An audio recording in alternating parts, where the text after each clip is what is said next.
ନମସ୍କାର ଦର୍ଶକ ବନ୍ଧୁ 16 ମେ 2026 ତାରିଖ ଶନିବାର ଦିନ ସାବିତ୍ରୀ ବ୍ରତ ପଡୁଅଛି। ସାବିତ୍ରୀ ବ୍ରତ ଜ୍ୟେଷ୍ଠ ଅମାବାସ୍ୟା ଦିନ ପାଳନ କରାଯାଏ। ଦର୍ଶକ ବନ୍ଧୁ, ସାବିତ୍ରୀ ବ୍ରତ ଦିନ ଆପଣମାନେ ଯଦି କାହାକୁ କିଛି ନ କହି ଦେବ ବୃକ୍ଷକୁ ଛୁଇଁକି ଆସନ୍ତି, ଆପଣଙ୍କ ସ୍ୱାମୀ ଧନୀ ହେବାକୁ କେହି ଅଟକାଇ ପାରିବେ ନାହିଁ। ଦର୍ଶକ ବନ୍ଧୁ, ଯେଉଁ ଚମତ୍କାରୀ ଗଛ ଦେବ ବୃକ୍ଷ ବିଷୟରେ କହିବି। ସାବିତ୍ରୀ ବ୍ରତ ଦିନ ସ୍ୱୟଂ ପ୍ରଭୁ ନାରାୟଣ ଏବଂ ମା ଲକ୍ଷ୍ମୀ ବାସ କରିଥାନ୍ତି। ସାବିତ୍ରୀ ବ୍ରତ ଦିନ ଏହି ବୃକ୍ଷକୁ ନିଶ୍ଚୟ ଛୁଇଁ ଦିଅନ୍ତୁ। ଆପଣଙ୍କ ଘରର ଦାରିଦ୍ର୍ୟତା ନିଶ୍ଚୟ ଦୂର ହେବ। ଦର୍ଶକ ବନ୍ଧୁ, ସାବିତ୍ରୀ ବ୍ରତଟି ଜ୍ୟେଷ୍ଠ ଅମାବାସ୍ୟା ତିଥିରେ ପାଳନ କରାଯାଏ। ଚଳିତ ବର୍ଷ ମେ ମାସ 16 ତାରିଖ ଶନିବାର ଦିନ ପଡୁଅଛି। ତେବେ ଦର୍ଶକ ବନ୍ଧୁ, ସାବିତ୍ରୀ ବ୍ରତ ଦିନ ବ୍ରହ୍ମ ମୁହୂର୍ତ୍ତରୁ ଉଠି ଯାଆନ୍ତୁ। ବ୍ରହ୍ମ ମୁହୂର୍ତ୍ତରୁ ଉଠି ସ୍ନାନ କରି ବ୍ରତ ପାଇଁ ପ୍ରସ୍ତୁତି କରନ୍ତୁ ଏବଂ ଆପଣ 16 ଶୃଙ୍ଗାରରେ ସଜ୍ଜିତ କରନ୍ତୁ।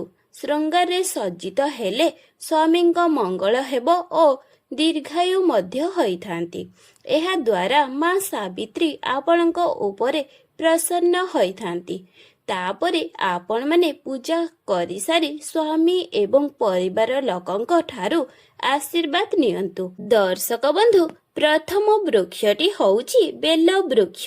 ସାବିତ୍ରୀ ବ୍ରତ ଦିନ ବେଲ ଗଛର ଅଧିକ ମହତ୍ତ୍ୱ ରହିଥାଏ। ଆପଣ ତ ଜାଣିଛନ୍ତି, ବେଲପତ୍ର ପ୍ରଭୁ ଶିବ ଶଙ୍କରଙ୍କର ଅତ୍ୟନ୍ତ ପ୍ରିୟ ଅଟେ। ଶିବଲିଙ୍ଗରେ ବେଲପତ୍ର ଅର୍ପଣ କରିବା ବହୁତ ଭଲ। ପ୍ରଭୁ ଶିବ ଶଙ୍କରଙ୍କର କୃପା ନିଶ୍ଚୟ ମିଳିବ। ଶିବ ପୂଜାରେ ବେଲପତ୍ରକୁ ପବିତ୍ର ବୋଲି ମନା ଯାଇଥାଏ। ବେଲ ବୃକ୍ଷଟି ମା ପାର୍ବତୀଙ୍କର ଝାଳରୁ ଉତ୍ପନ୍ନ ହୋଇଥିଲା ଏବଂ ପୁରାଣ ଅନୁସାରେ ଏହି ବୃକ୍ଷକୁ ଦେବୀ ସ୍ୱରୂପ ମନାଯାଏ ଏବଂ ଏହା ନବଦୁର୍ଗାଙ୍କର ସ୍ୱରୂପ ଅଟେ। ସାବିତ୍ରୀ ବ୍ରତ ଦିନ ସନ୍ଧ୍ୟା ସମୟରେ ଶିବ ମନ୍ଦିର ନିକଟରେ ଥିବା ବେଲ ଗଛ ମୂଳରେ ଗୋଟିଏ ଘିଅର ଦୀପ ଜଳାନ୍ତୁ। ଆପଣଙ୍କ ସ୍ୱାମୀ ଧନବାନ ଗୁଣବାନ ହୋଇଥାନ୍ତି। ଗଛ ମୂଳରେ ଦୀପ ଜାଳି ନିଜର ମନସ୍କାମନାକୁ ପୂରା କରନ୍ତୁ। ଯେତେବେଳେ ଘରକୁ ଆସିବେ ପଛକୁ ବୁଲିକି ଚାହିଁବେ ନାହିଁ। ଦର୍ଶକ ବନ୍ଧୁ, ଦ୍ୱିତୀୟ ଗଛଟି ହେଉଛି ଶିମ ଗଛ।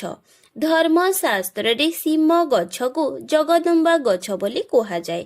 ଏହା ସ୍ୱୟଂ ମା ଜଗଦମ୍ବଙ୍କର ସ୍ୱରୂପ ଅଟେ। ଏହି ବୃକ୍ଷରେ ସାକ୍ଷାତ ମା ଜଗଦମ୍ବାଙ୍କର ନିବାସ ହୋଇଥାଏ। ସାବିତ୍ରୀ ବ୍ରତ ଦିନ ସନ୍ଧ୍ୟା ସମୟରେ ଶିମ ଗଛ ମୂଳରେ ଧୂପ ଦୀପ ଜଳାଉଛନ୍ତି ତ ଆପଣଙ୍କର ଚାଲୁଥିବା ସମସ୍ତ ଦୁଃଖ କଷ୍ଟ ଗୁଡ଼ିକ ଦୂର ହୋଇଥାଏ। ସାବିତ୍ରୀ ବ୍ରତ ଦିନ ଏହି ଗଛର ଆଶୀର୍ବାଦ ନିଶ୍ଚୟ ନିଅନ୍ତୁ। ଦର୍ଶକ ବନ୍ଧୁ, ଏବେ ଜାଣିବା ତୃତୀୟ ଗଛ। ତୃତୀୟ ଗଛଟି ହେଲା ଅସ୍ତ ଗଛ। ହିନ୍ଦୁ ଧର୍ମରେ ଅସ୍ତ ଗଛକୁ ବହୁତ ପବିତ୍ର ବୋଲି ମନା ଯାଇଥାଏ। ବିଶେଷ କରି ଭଗବାନ ବିଷ୍ଣୁଙ୍କ ସହ ଯୋଡ଼ା ଯାଇଥାଏ। ଅସ୍ତ ଗଛରେ ପୂଜା କରିବା ଦ୍ୱାରା ପୁଣ୍ୟ ଫଳ ମିଳିଥାଏ। ସାବିତ୍ରୀ ବ୍ରତ ଦିନ ଅସ୍ତ ଗଛ ମୂଳରେ ବସି ଈଶ୍ୱରଙ୍କୁ ଧ୍ୟାନ କରନ୍ତୁ। ଶ୍ରୀ ବିଷ୍ଣୁ ଭଗବାନଙ୍କର ବୀଜ ମନ୍ତ୍ରଟି ହେଉଛି ଓମ୍ ନମଃ ଭଗବତୀ ବାସୁଦେବାୟ ନମଃ ଏବଂ ଓମ୍ ନମଃ ଶିବାୟ। ଏହି ମନ୍ତ୍ରକୁ ଆପଣମାନେ 108 ଥର ଜପ କରନ୍ତୁ। ଦର୍ଶକ ବନ୍ଧୁ, ଚତୁର୍ଥ ବୃକ୍ଷଟି ହେଉଛି ପାରିଜାତ ବୃକ୍ଷ। ପାରିଜାତ ବୃକ୍ଷର ଉତ୍ପତ୍ତି ସମୁଦ୍ର ମନ୍ଥନ ସମୟରେ ହୋଇଥିଲା। ଏହାକୁ ଦେବରାଜ ଇନ୍ଦ୍ରଙ୍କର ନନ୍ଦନ ବନରେ ସ୍ଥାପନ କରାଯାଇଥିଲା। ପାରିଜାତ ବୃକ୍ଷକୁ ମା ଲକ୍ଷ୍ମୀଙ୍କର ପ୍ରତୀକ ବୋଲି କୁହାଯାଇଛି, କାହିଁକି ନା ମା ଲକ୍ଷ୍ମୀ ସମୁଦ୍ର ମନ୍ଥନରୁ ଉତ୍ପନ୍ନ ହୋଇଥିଲେ। ସାବିତ୍ରୀ ବ୍ରତ ଦିନ ଏହି ଗଛକୁ ପୂଜା କରିବା ଦ୍ୱାରା ଶୁଭ ଫଳ ପ୍ରାପ୍ତି ହୋଇଥାଏ। ଦର୍ଶକ ବନ୍ଧୁ, ସାବିତ୍ରୀ ବ୍ରତରେ ସବୁଠାରୁ ଅଧିକ ମହତ୍ତ୍ୱ ରହିଥାଏ ବର ଗଛର, କାରଣ ଏହି ଦିନ ବର ଗଛର ମଧ୍ୟ ପୂଜା କରାଯାଏ।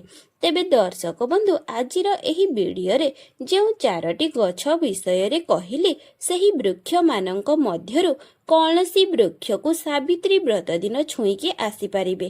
ଏହା ଦ୍ୱାରା ଆପଣଙ୍କ ସ୍ୱାମୀ ଦୀର୍ଘାୟୁ ହେବା ସହିତ ସ୍ୱାମୀଙ୍କ ମଙ୍ଗଳ ହେବ।